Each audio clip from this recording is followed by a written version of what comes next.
একদিন এক বয়স্ক ব্যক্তি তার পুত্রের সাথে বসে তার বাড়িরই বারান্দায় গল্প করছেন।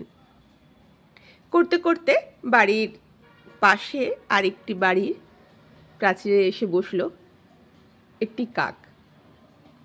তো বৃদ্ধ লোকটি তার পুত্রকে বললেন, বাবা এটা কি পাখি? তার পুত্র বলল, কাক। আবার কিছুক্ষণ যায়, বাবা এটা কি পাখি? তার পুত্র বলল, এটি কাক। এইভাবে বৃদ্ধ তার পুত্রকে বহুবার বাবা সম্বোধন করছেন আর বারবার জিজ্ঞেস করছেন, বাবা এটি কি পাখি? তো পুত্র উত্তর দিচ্ছে, এটি কাক। একটা সময় দেখা গেল পুত্র প্রচণ্ড বিরক্ত হয়ে উঠল, আর ধৈর্য কুলোচ্ছে না। 10-15 বার বলার পরে এবার বিরক্ত হচ্ছে, বলছে, বারবার তো তোমায় বলছি এটা কাক, এটা কাক, এটা কাক, তুমি বুঝতে পারছো না, বাকি তুমি মনে রাখতে পারছো না? আবার কিছুক্ষণ গেল, আবার বৃদ্ধ প্রশ্ন করলেন, বাবা এটা কি পাখি? এবার পুত্র প্রচণ্ড রেগে গেছে, আর বলতে পারবো না, এতবার বলতে পারি নাকি? এক কথা কখন থেকে আমি বকে যাচ্ছি তোমার সাথে, আমার কি আর কোনো কাজকর্ম নেই? আবার কিছুক্ষণ গেল, বৃদ্ধ আবার জিজ্ঞেস করলেন, বাবা এটা কি পাখি? পুত্র বলল, আর তোমার সাথে বসবো না, আমার আর ভালো লাগছে না।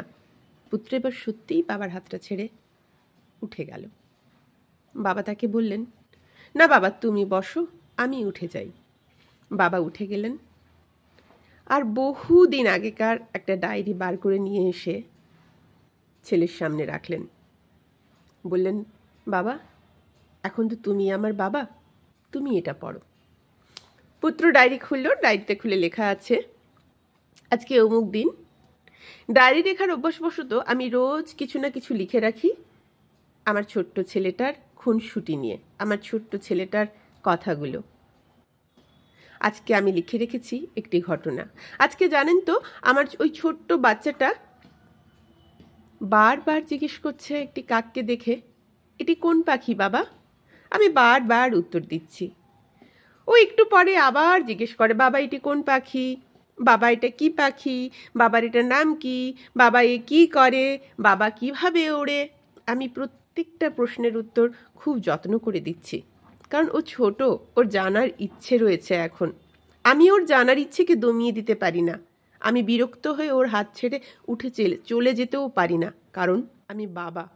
আমাকে এটুকু আমার সন্তানের জন্য করতে হবে, কারণ আমি বাবা। আমার পুত্র যদি মনে রাখতে পারতো তাহলে হয়তো ও বারবার জিজ্ঞেস করতো না। আমার পুত্রের যদি সেই বয়স হয়ে যেত তাহলেও হয়তো বারবার জিজ্ঞেস করতো না। ও তো ছোট, ওর জিজ্ঞেস করাটাই স্বাভাবিক। তাই আমি কোনো রাগ না করে উত্তর দিচ্ছি। বাবাদের যে রাগ করতে নেই, কিন্তু আজ বাবার বয়স হয়েছে, আজ বাবা অনেকটা বুড়ো, ঠিক যে বয়সে এসে বুড়োরা বাচ্চা হয়ে যায়।